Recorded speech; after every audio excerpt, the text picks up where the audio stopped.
সেই শেখ হাসিনার হাতে আজকে আমার বাংলাদেশের ছাত্র জনতার রক্ত লেগে আছে। মায়ের কোলকে টাকা দিয়ে অর্থ দিয়ে বুঝ দেওয়া যায় না। কোন একটা যৌক্তিক আন্দোলন হবে, সেখানে আপনি বিএনপি জামাত শিবিরের ধূপ দেখেন।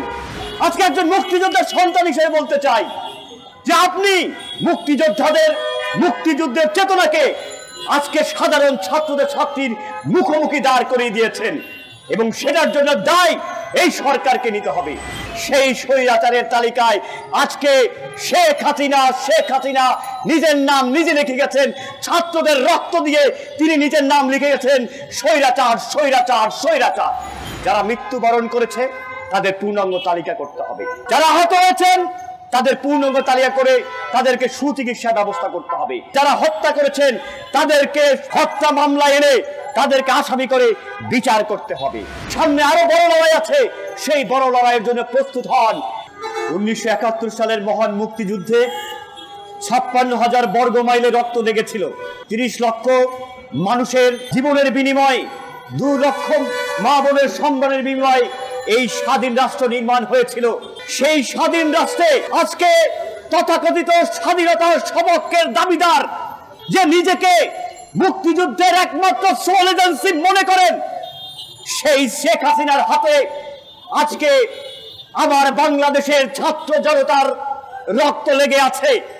আজকে আমার বাংলাদেশের ছাত্র জনতার 2 শতাধিকের উপরে যারা আজকে নিহত হয়েছেন, তাদের রক্তে এই বাংলাদেশ আরেকবার বেঁচে গেছে, আরেকবার রক্তে রঞ্জিত হয়েছে। কি অপরাধ ছিল? অপরাধ ছিল তার ন্যায়সঙ্গত দাবি, অপরাধ ছিল হচ্ছে বৈষম্যের বিরুদ্ধে কথা বলা, অপরাধ ছিল কোটা সংস্কারের দাবি তোলা। যদি অপরাধ হয়, বাংলাদেশে আজকে 4.5 কোটি বেকার যুবক যারা কর্মসংস্থান পান না, যারা আজকে ধুকে জীবন যাপন করছেন, সেই বেকার যুবকরা আজকে আমার এই লক্ষ লক্ষ ছাত্রদের পাশে আজকে এখানে দাঁড়িয়েছে। কোটা সংস্কারের আন্দোলন একদিনের নয়। 2013 সালে বাংলাদেশ ছাত্রীরা সহ দেশের ছাত্র সমাজ কোটার সংস্কার চেয়েছে। কারণ আপনারা জানেন, আজ থেকে 53 বছর আগে বাংলাদেশ স্বাধীন হয়েছিল এক রক্তক্ষয়ী সংগ্রাম এবং জনযুদ্ধের মধ্য দিয়ে, এবং যারা যুদ্ধ করেছেন এবং যারা যুদ্ধে নিহত হয়েছেন তাদের পরিবারের জন্য কোটা ব্যবস্থা করা হয়েছিল। কিন্তু আজকে 53 বছর পরে আজকে আমরা সেই কোটার কতটুকু যৌক্তিকতা আছে সেই প্রশ্নই ছাত্ররা তুলেছে, এবং সেই প্রশ্ন আমরাও তুলতে চাই, বাংলাদেশের জনগণ তুলতে চাই। কোটা সংস্কারের যে আন্দোলন, সেই আন্দোলনকে এই সরকার ভিন্ন খাতে প্রবাহিত করার চেষ্টা করেছে।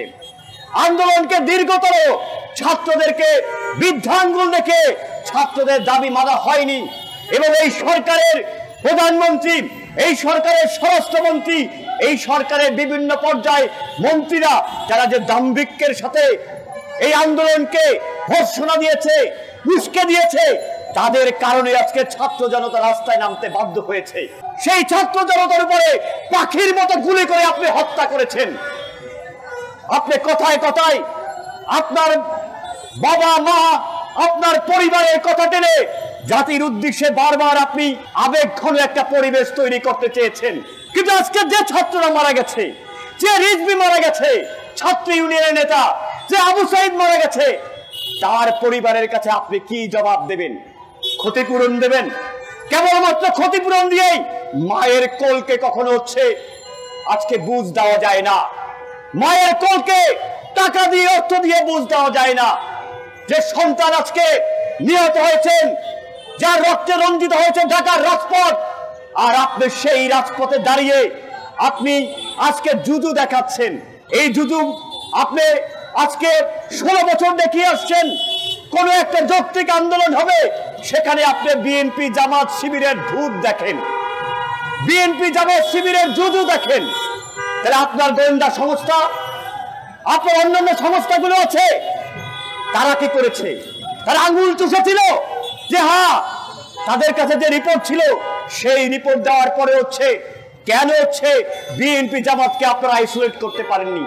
কেন সাধারণ ছাত্রছাত্রীদের যৌক্তিক আন্দোলনের উপরে বুলডোজার চালিয়েছেন? কেন সেই আন্দোলনকে আপনি উস্কে দিয়েছেন?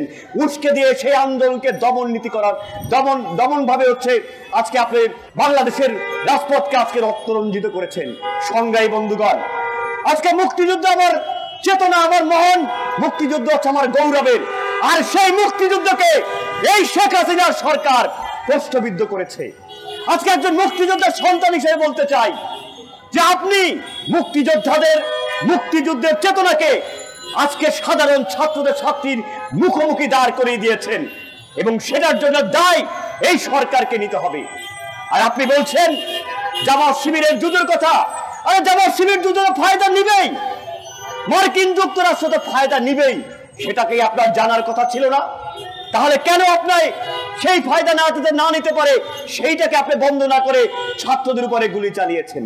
তার জবাব বাংলাদেশের মাটিতে আপনাকে দিতেই হবে। আজকে 16 বছর ক্ষমতায় থেকে বাংলাদেশকে একটা ফ্যাসিবাদী রাষ্ট্রে পরিণত করেছেন। যে গণতান্ত্রিক রাষ্ট্র ব্যবস্থা ছিল সেটাকে ফ্যাসিবাদী রাষ্ট্রের ব্যবস্থা তৈরি করছেন।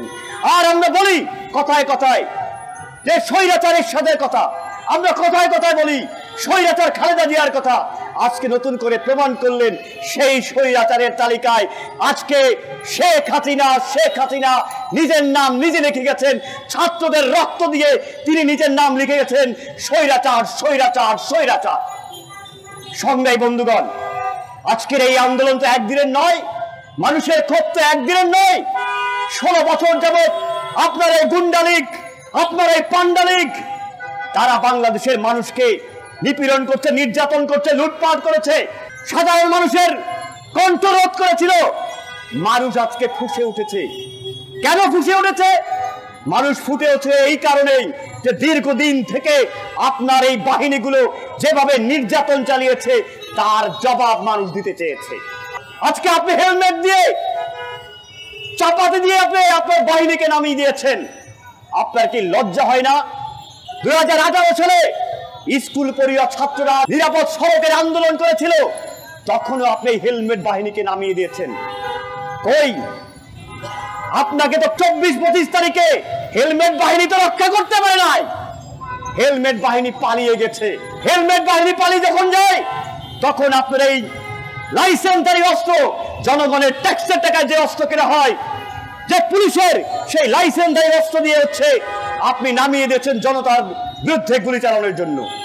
তাতেও আপনি পারেন নাই, তাতেও আপনি দবায় রাখতে পারেন নাই। অতঃপর আপনি সামরিক বাহিনীকে রাস্তায় নামিয়েছিলেন। সামরিক বাহিনীকে রাস্তায় নামিয়ে আপনি বাঁচতে চেয়েছিলেন। সংগ্রামী বন্ধুগণ, এটা সাময়িক। এই কারফিউ জারি করে আছেন, এটা সাময়িক। কতদিন কারফিউ জারি করবেন? কারফিউ উঠে গেলেই তো বাংলার মানুষ আবার প্রতিবাদে ঝাঁপিয়ে পড়বে। সেটা আপনি কিভাবে রক্ষা করবেন? সংগ্রামী বন্ধুগণ, আমরা তাই আজকে সমাবেশ থেকে সুস্পষ্ট বলতে চাই, আজকে সারা দেশে টেকনাফ থেকে তেতুলিয়া, রূপসা থেকে পাতুরিয়া, যেখানে আন্দোলন সংগঠিত হয়েছে, যেখানে আমার ভাইয়ের উপর গুলি চালিয়েছে, যারা মৃত্যুবরণ করেছে তাদের পূর্ণাঙ্গ তালিকা করতে হবে। যারা আহত হয়েছেন তাদের পূর্ণাঙ্গ তালিকা করে তাদেরকে সুচিকিৎসা ব্যবস্থা করতে হবে। এবং যারা মারা গেছেন, তাদেরকে যারা হত্যা করেছেন তাদেরকে হত্যা মামলা এনে তাদেরকে আসামি করে বিচার করতে হবে। সংগ্রামী বন্ধুগণ, আজকে সারা দেশে কারফিউ জারি করে দিয়ে রেখেছেন, জনজীবনে যে আতঙ্ক তৈরি করেছেন, অবিলম্বে সেই কারফিউকে আপনাকে প্রত্যাহার করতে হবে। একই সাথে বলতে চাই, কোটি কোটি যুবক যারা কর্মহীন হয়ে আছে, যাদের চাকরি নাই, চাকরির কোনো নিশ্চয়তা নাই, সেই চাকরি প্রার্থী যুবকদেরকে অবিলম্বে তাদের কর্মসংস্থানের সুযোগ সৃষ্টি করা, একই সাথে তাদের বেকার ভাতা চালু করা। যতক্ষণ পর্যন্ত কর্মসংস্থান না দিতে পারবেন ততক্ষণ পর্যন্ত তার বেঁচে থাকার জন্য বেকার ভাতা নিশ্চিত করতে হবে। বাংলাদেশ ছাত্র ইউনিয়ন, বাংলাদেশ যুব ইউনিয়ন আজকে এখানে যত সংক্ষিপ্তভাবে সমাবেশ করুক না কেন, এই লড়াই আমাদের আগে নিতে হবে। এই সামনে আরো বড় লড়াই আছে, সেই বড় লড়াইয়ের জন্য প্রস্তুত হন। এবং এই সরকার যে ফ্যাসিবাদী আচরণ করছে তার বিরুদ্ধে আমাদের লড়াই আরো তীব্র করতে হবে এবং এই সরকারকে অবিলম্বে পদত্যাগ করতে হবে। তার আর ক্ষমতায় থাকার নৈতিক অধিকার এক মুহূর্ত থাকতে পারে না। অবিলম্বে এই সরকারের পতন চাই এবং এই পতন আন্দোলনের আপনারা সামিল হবেন, সেই কথা বলে আবারও সবাইকে বিপ্লবী শুভেচ্ছা জানিয়ে এবং যারা নিহত হয়েছেন তাদের প্রতি গভীর শোক এবং পরিবারের প্রতি সমবেদনা জানাই। একই সাথে যারা আহত হয়েছেন, যারা আজকে বিভিন্ন হাসপাতালে চিকিৎসাধীন আছেন, তাদের সুচিকিৎসা কামনা করি এবং বাংলাদেশের ছাত্র সমাজ জনতা তাদের পাশে থাকবে সেই প্রত্যয় রেখে আজকের সমাবেশের কাজ এখানে শেষ করছি। সবাইকে ধন্যবাদ।